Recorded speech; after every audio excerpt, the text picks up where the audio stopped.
রহমানির রহিম। আসসালামু আলাইকুম। এটা হলো সুস্বাদু গুঁড়া মাছের চচ্চড়ি। আর এই গুঁড়া মাছের চচ্চড়িটা আমি কীভাবে কী মশলা দিয়ে কীভাবে রান্না করলাম আপনাদের সাথে পুরোটা স্টেপ স্টেপে শেয়ার করব। আপনারা দেখতে থাকুন, আমার ভিডিওটা না টেনে পুরোটা স্টেপ স্টেপে দেখতে থাকুন। বিসমিল্লাহির রহমানির রহিম। আসসালামু আলাইকুম।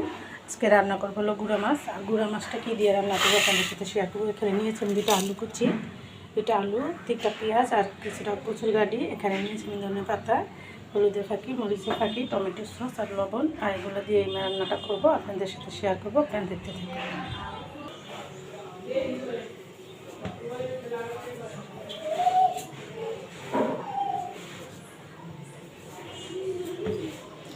কচুর গাড়ি কাটতে অনেক কষ্ট হয়, ছিল অনেক।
দিয়ে দিলাম 1 চামচ হলুদের ফাঁকি, দিয়ে দেবো 1 চামচ মরিচের ফাঁকি, 1.5 চামচ,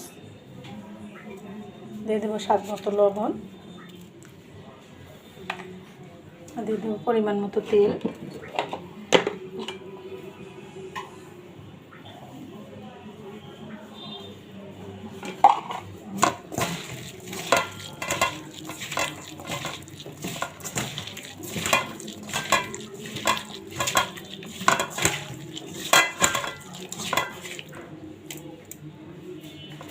দিয়ে দেবো মাছ,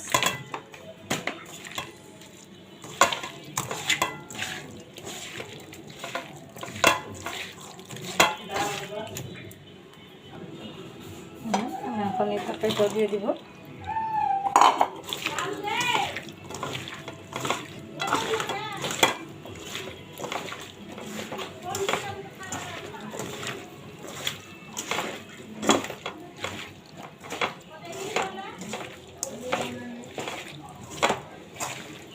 ভালো করে আমার মাখা হয়ে গেছে, আমি এটাতে ঝোল দিয়ে দিব। আমি সামান্য একটু হাতটা ধুয়ে আমি সামান্য একটু ঝোল দিয়ে দিব। আলুটা আর গাড়িটা সিদ্ধ হওয়ার জন্য জল দিতে হলো, আর একদম মাখো মাখো হবে। আর এই রান্নাটাতে আমি কী কী মশলা কী কী উপকরণ দিয়ে রান্নাটা করলাম আর আপনাদের সাথে শেয়ার করলাম। আপনারা প্রতিটা স্টেপে স্টেপে দেখবেন, না টেনে এরকম করে রান্না করে খাবেন। হ্যাঁ, আমি এখন 5 মিনিটের জন্য বেঁকে যাব, ফিরে আসবো 5 মিনিট পর। ফিরে আসলাম 5 মিনিট পর। আমি এখন ধনে পাতাটা দিয়ে দিব তরকারিতে।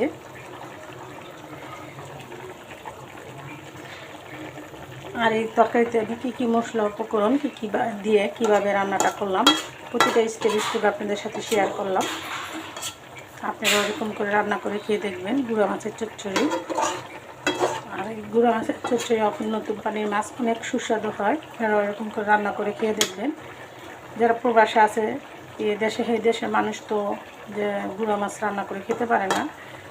আর আমাদের দেশের মানুষেরাই বলি, যারা গুঁড়া মাছ পছন্দ করেন তারা এরকম করে রান্না করে খাবেন। দেখেন কত সুন্দর একটা কালার আসছে, আর খেতেও খুব সুস্বাদু হবে। আপনারা এরকম করে রান্না করে খাবেন। আমি তরকারিটা আরও 2 মিনিট রান্না করবো, মাখো ঝোল করবো।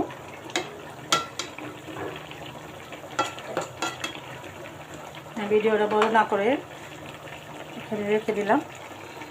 আর আমার রান্নাটা দেখে ভালো লেগে থাকলে অবশ্যই একটা লাইক, একটা কমেন্ট, একটা শেয়ার করে দিবেন। আসসালামু আলাইকুম।